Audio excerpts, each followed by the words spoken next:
더 깊은 지혜를 구하라. 더 깊은 지혜를 구하라는 제목으로 하나님 말씀 우리 나누겠습니다. 여러분, 우리가 지금 욥기의 말씀을 보고 있는데요. 욥기의 말씀을 이렇게 보시면 친구들과 욥의 대화가 계속해서 반복해서 이어지는 것을 봅니다. 너무나 비슷한 이야기 같은데 계속해서 똑같은 말, 또 똑같은 이야기가 반복되는 것 같아서 실제로 우리가 욥기의 말씀을 읽다 보면 이게 조금 이게 참신한 맛이 떨어진다 그래야 될까요? 이게 또 앞에서 했던 이야기가 또 나오고 여기도 또 나오고 여기도 또 나오네 하는 생각이 들어요. 그런데 이 욥의 친구들과 욥이 지금 세 친구와 욥의 대화가 한 번, 두 번, 세 번 이제 반복해서 지금 계속해서 이어지고 있는데 그 성경 말씀의 내용을 가만히 들여다보면 매우 중요한 한 가지 차이점을 발견하게 됩니다. 그게 무엇이냐면 욥의 이야기하고 있는 그 이야기의 내용이 조금씩 바뀌어진다는 것을 볼 수 있어요. 우리가 성경 말씀에 보면 이 욥이 하루아침에 10명의 자식들이 다 죽고 가지고 있는 재산 다 빼앗기고 집에서 일하던 종들이 무참히 살해되는 그러한 끔찍한 비극을 경험하지 않습니까? 자기의 몸에 있는 그 건강이 다 사라져버리고 지금 불치병에 걸려서 죽을 날만 기다리고 있는 욥의 모습을 우리가 볼 수 있어요.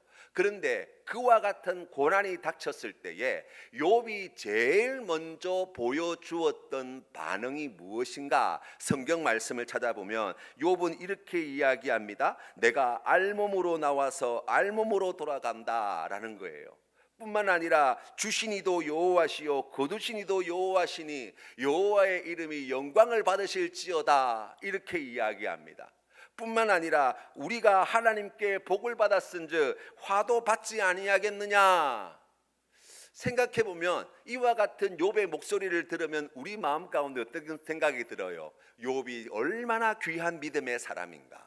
이렇게 끔찍한 재앙과 같은 현실 속에서도 하나님 앞에 이런 귀한 믿음을 보일 수 있다니, 그의 인격이 얼마나 훌륭한가.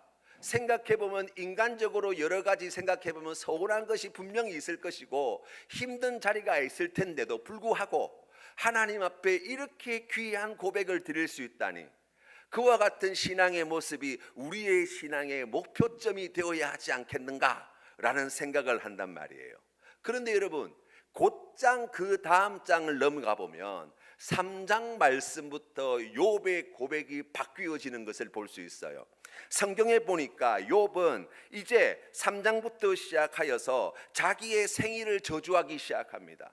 내가 태어나지 않았다면, 내가 엄마 뱃속에 있을 때 죽었더라면, 태어나서 얼마 있다가 그냥 그렇게 다른 그렇게 어릴 때 죽어가는 아이들처럼 내가 그렇게 이 땅에서의 생명이 끝나버렸다면 이런 고통을 당하지 않았을 텐데, 이런 괴로움을 당하지 않았을 텐데 라는 모습 말이에요. 그 고통 앞에서 절망하고 탄식하며 그 고통을 견디지 못해 몸부림치고 있는 한 인간의 모습을 발견하는 거예요. 여러분, 그렇다면 우리가 이런 질문을 가져야 되지 않겠습니까? 어떤 게 진짜 모습인가라는 거예요. 하나님 앞에 그런 끔찍한 고난을 당하고 난 뒤에도 주신 이도 여호와시요 취하신 이도 여호와시니 여호와의 이름이 찬송을 받으실지어다.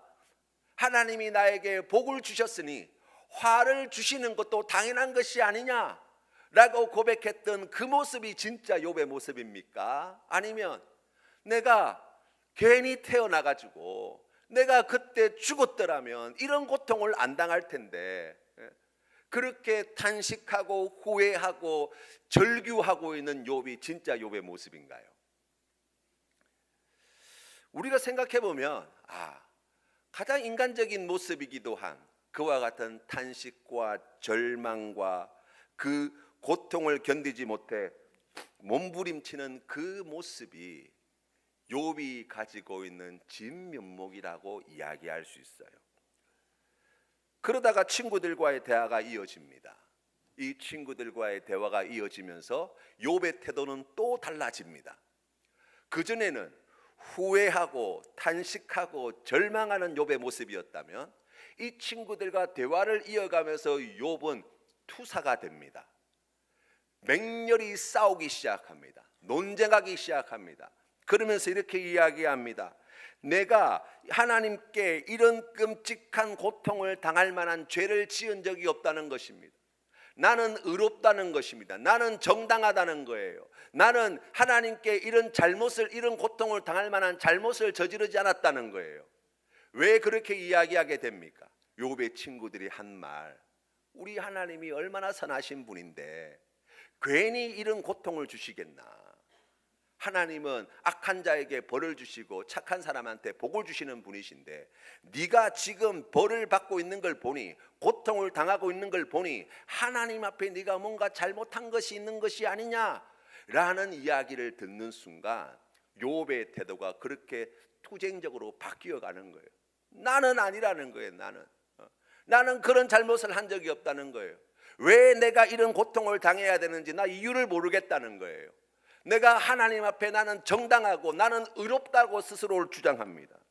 그러면서 자신의 억울함과 무죄함을 증명하기 위해서 하나님과 씨름하겠다는 거예요. 하나님과 다투어 보겠다는 거예요. 하나님과 같이 법정에 서고 싶다는 거예요. 그게 욥의 모습이에요. 그런데 여러분, 그게 다가 아니에요. 우리가 이 욥기의 말씀을 쭉 읽어가다 보면 어느 순간부터 욥의 태도가 또 달라지는 것을 볼 수 있습니다. 우리가 오늘 읽은 성경 말씀의 내용도 그와 같은 욥의 신앙의 태도를 반영합니다. 하나님을 향한 간절함과 진실함으로 하나님을 목마른 사슴이 시냇물을 찾듯이 그렇게 갈급해하는 그 하나님의 음성을 듣고 싶은 갈급함에, 그 하나님을 간절히 만나고 싶은 그 간절함이 그의 목소리 한 말씀 한 말씀에 고스란히 담겨 있는 것을 읽을 수 있다는 거예요. 이 과정을 여러분 한번 잘 생각해 보세요. 처음 욥이 보여주었던 주신 자도 여호와시요 거두시는 이도 여호와시니 여호와의 이름이 찬송을 받으실지어다 라고 이야기했던 욥이 이렇게 바뀌어지고 또 이렇게 달라지고 지금 이와 같은 신앙의 자리에 서게 되었다는 거예요. 그 과정을 우리가 가만히 들여다보면 마치 금을 재련하는 것 같이 뜨거운 풀무불에 집어넣어서 달구고 녹이고 치고 하는 과정을 통하여 그 안에 있던 불순물들, 금이 아닌 것들, 그 이물질들을 제거해내는 과정을 겪고 있는 욥의 모습을 발견할 수 있습니다. 하나님께서는 순도 100%의 정금을 만들어내듯이 고난이라고 하는 불구덩이에 이 욥을 집어넣어서 그동안 그를 포장해 주었던 그 화려한 포장지, 도덕이나 윤리나 자존심이나 정형화되어진 그 종교인의 모습을 하나씩 하나씩 벗겨내시고 하나님 앞에서 온전한 자기 자신의 모습 그대로를 가지고 하나님만을 간절히 찾고 구하는 신앙인의 모습으로 만들어가고 계신다는 거예요.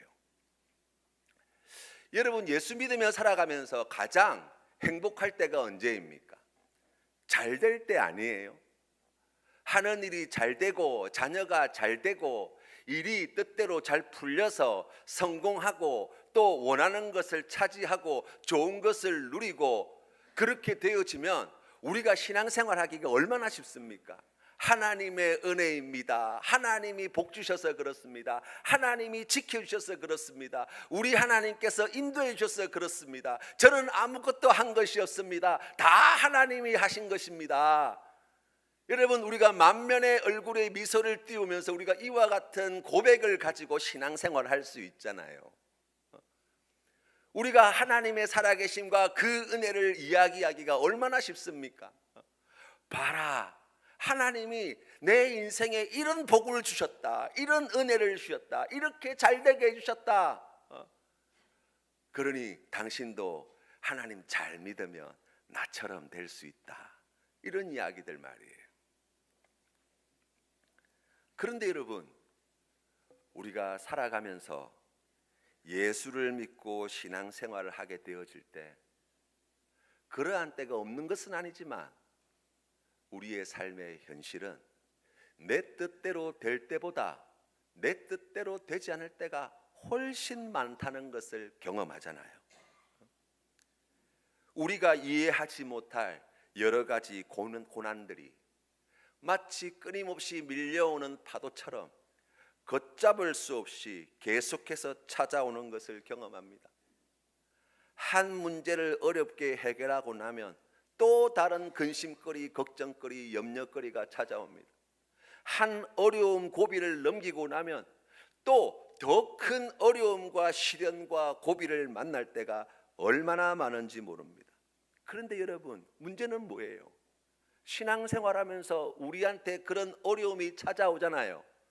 그러면 우리 입술에서 무엇이 고백이 안 되는 거예요? 하나님의 은혜가 입에서 나오지 않아요. 하나님이 인도하셨다는 고백이 나오지 않아요. 하나님이 복 주셨다는 이야기를 할 수가 없어요. 그래서 여러분, 신앙생활하면서 많은 분들이 어려움이 닥치고 문제가 닥치고 시련이 닥치면 제일 먼저 뭐 하시는 줄 아세요? 아무 일 없는 척 하세요. 여러분 안 그렇습니까?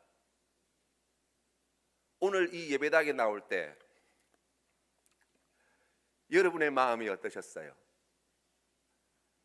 여러분이 이 한 주간 살아가시면서 여러분의 삶의 자리가 어떠셨습니까?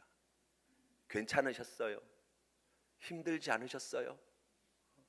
아프지 않으셨냐고요? 그런데 우리가 하나님 앞에 나올 때 아무렇지도 않은 듯이 괜찮은 듯이 우리가 나오고 있지 않냐고요? 왜 그래요? 왜 그렇습니까? 그거 티내봐야 좋은 게 하나 없습니다. 온갖 잔소리를 다 듣고 어렵다는 이야기를 할 때마다 제일 피곤하고 힘든 일이 뭔지 아세요? 주변에서 이래라 저래라 하는 잔소리를 계속 들어야 된다는 거예요. 네가 이래서 그렇다 저래서 그렇다, 이러면 된다더라 저러면 된다더라.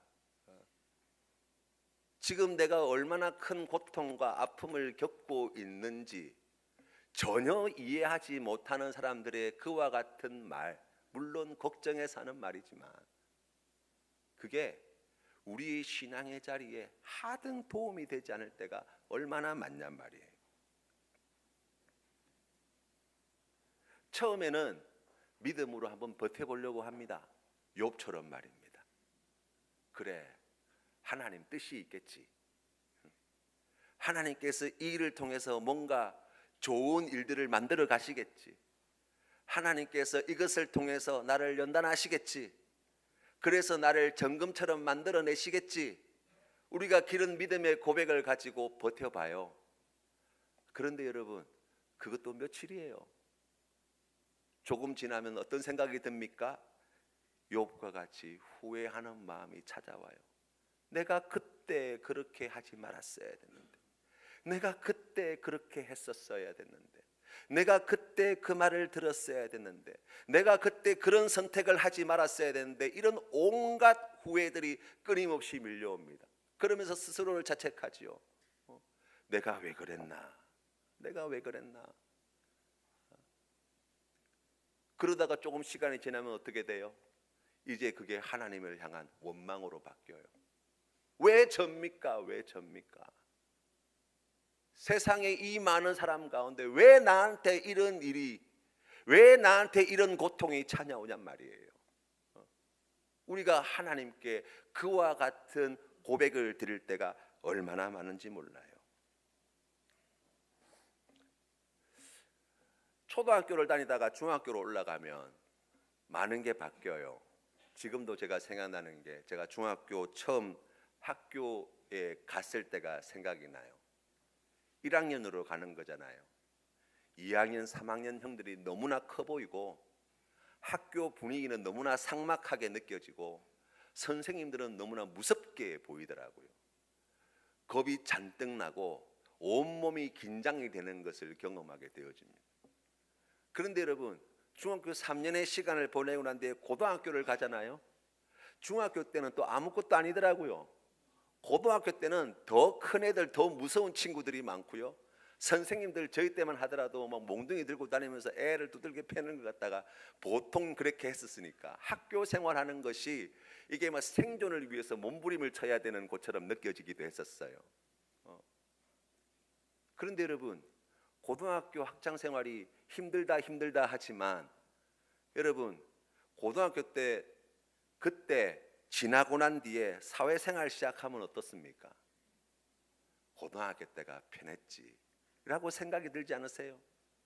직장 생활하고 결혼하고 아이를 낳고 키우는 그와 같은 삶의 자리가 얼마나 힘들고 괴로운지 몰라요.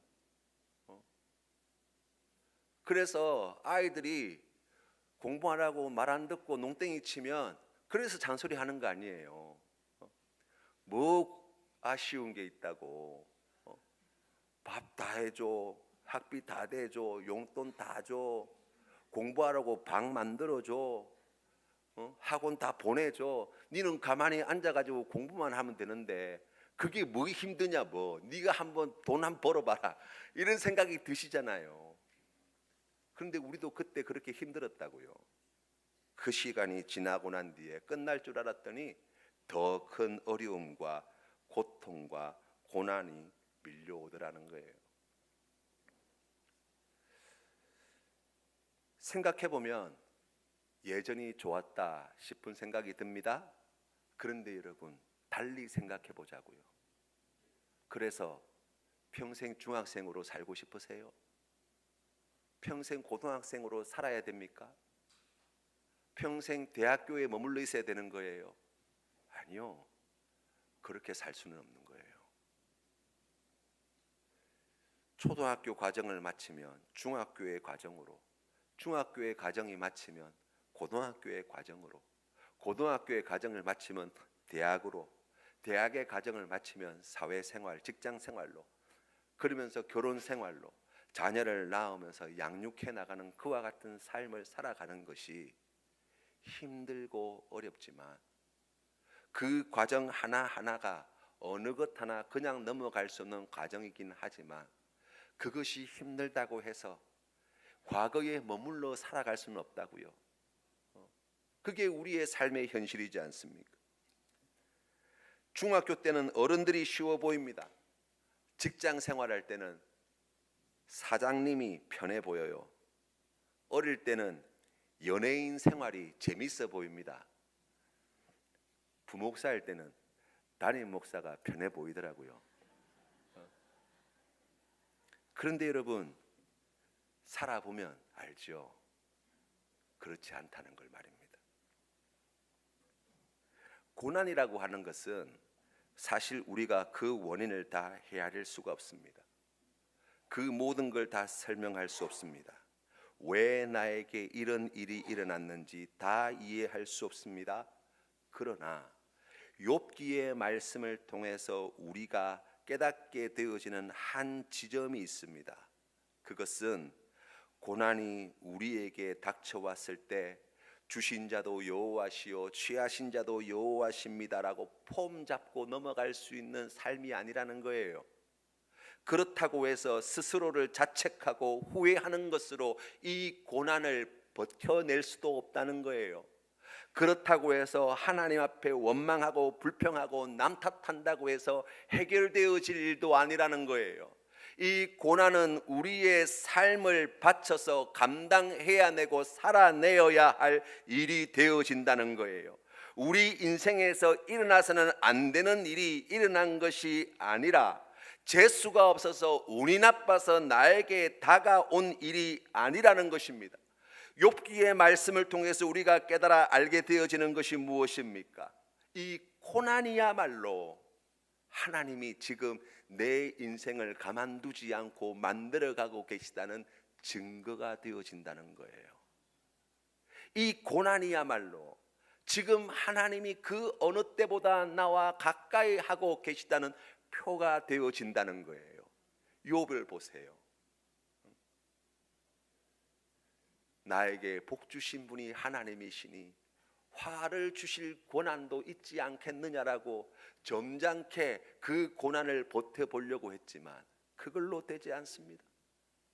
후회하고 자책하는 걸로도 되지 않습니다. 원망하고 불평하는 걸로도 되지 않습니다.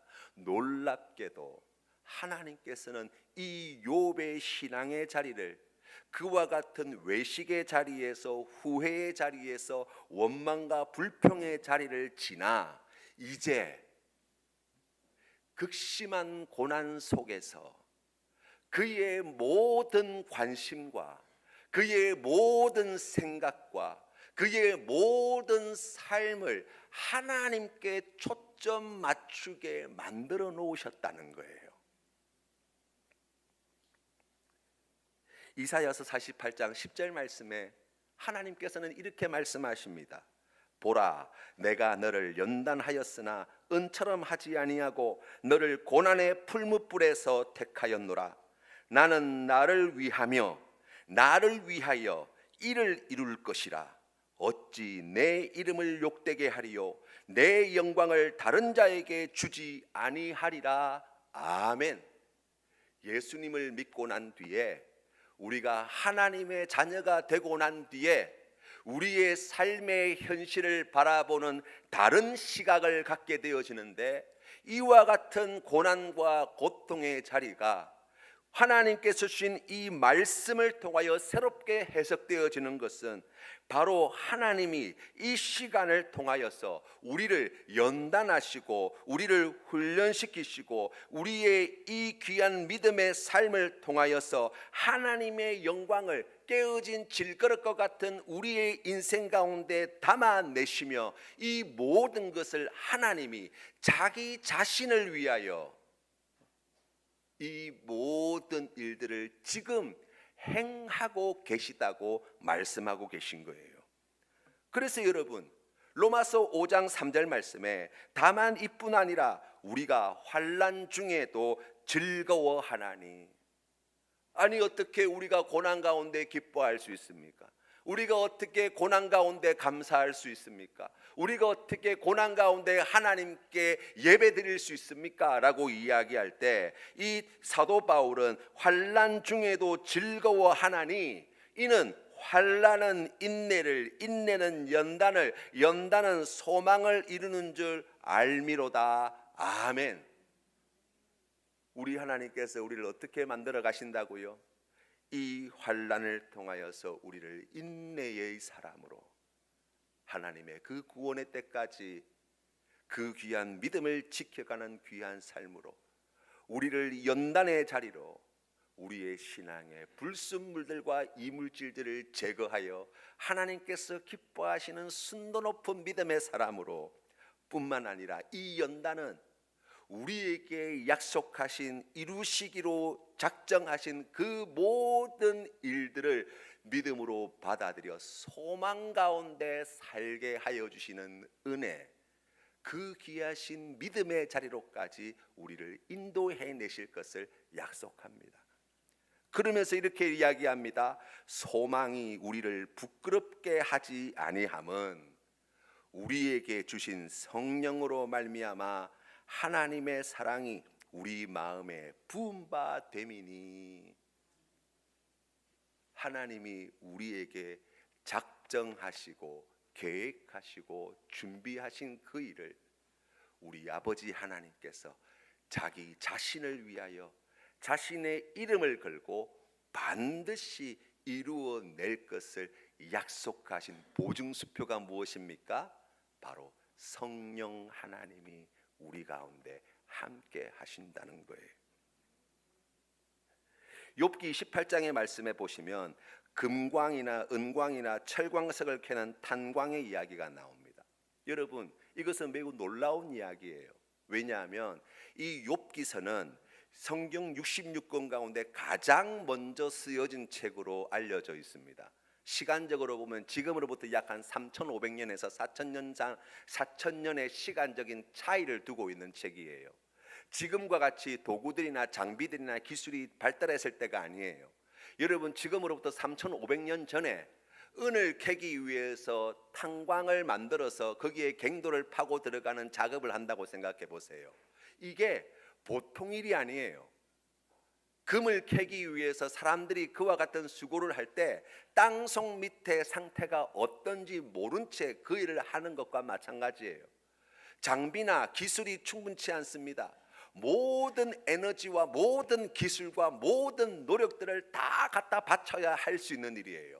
그런데 사람들이 그 일을 포기하지 않는 이유는 은이 귀하고 금이 귀한 줄 알기 때문이라는 거예요. 그러면서 오늘 성경 말씀의 결론이 무엇입니까? 우리가 오늘 읽은 성경 말씀에서 12절 말씀에 보니까 지혜는 어디서 얻으며 명철이 있는 곳은 어디인고라고 이야기하면서 28절 말씀에 보라 주를 경외함이 지혜요 악을 떠남이 명철이니라. 우리가 이 고난 가운데 뜻하지 않는 내 뜻대로 되어지지 않는 우리의 삶의 현실을 우리가 어떻게 감당할 수 있습니까? 우리가 어떻게 이겨낼 수 있습니까? 오늘 성경 말씀이 우리에게 가르쳐주는 바가 무엇입니까? 그 고난을 잊어버리게 만들어줄, 그 고난에서 우리의 관심을 돌려줄, 혹은 그 고난에서 도망할 수 있는 다른 어떤 것이 아니라 그 고난의 잔을 끝까지, 그 길을 끝까지 갈 수 있는 유일한 길이 주를 경외함이요 악에서 떠나는 것임을 말씀하는 거예요. 그래서 여러분 시편 46편 말씀에 이렇게 시편 기자는 고백합니다. 하나님은 우리의 피난처시요 힘이시니 환난 중에 만날 큰 도움이시라. 그러므로 땅이 변하든지 산이 흔들려 바다 가운데 빠지든지 바닷물이 솟아나고 뛰놀든지 그것이 넘침으로 산이 흔들릴지라도 우리는 두려워하지 아니하리로다. 아멘.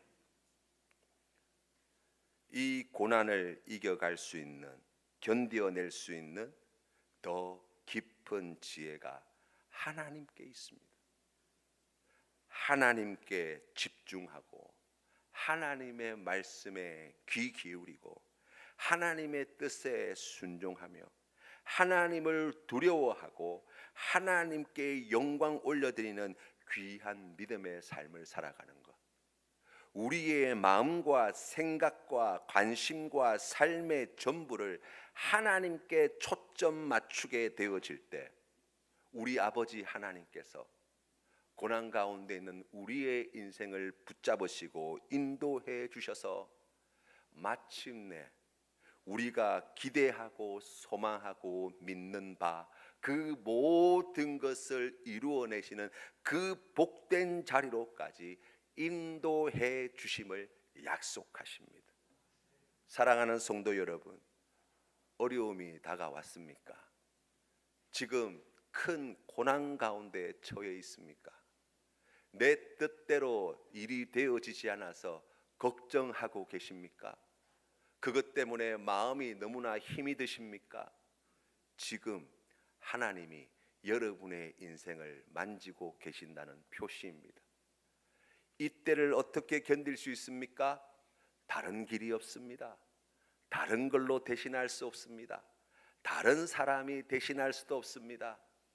오롯이 내가 감당해야 할 몫을 감당해 나갈 때 마음을 다하여 힘을 다하여 우리의 온 삶을 다하여 더욱 하나님께 집중하게 되어질 때 하나님께서 우리의 힘이 되어주시고 피난처가 되어주시고 능력이 되어주시고 소망이 되어주시고 구원이 되어주시는 놀라운 은혜를 경험하시게 될 것입니다. 이 귀한 믿음의 고백으로 우리 시간 주님 앞에 함께 기도함으로 나아갑시다.